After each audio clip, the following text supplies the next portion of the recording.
How to install Apple Music on Galaxy S25 series. Hey everybody, welcome to our channel.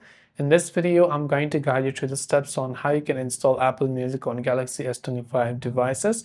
So without any further ado or delay, let's get started with today's video. If you want to install Apple Music on Samsung Galaxy device, the process is quite simple because it is available on any Android device and not just Samsung Galaxy device. Apple has made the app available for almost all the users.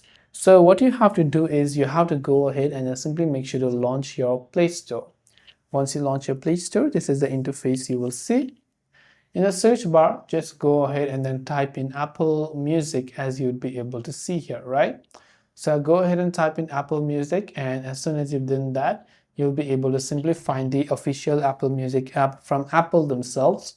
Then you can tap the install button to install the Apple Music app onto your device. So I hope this video helped you out. If you have any questions, feel free to leave them down in the comments below. As always, thanks for watching till the very end, and see you in the next video.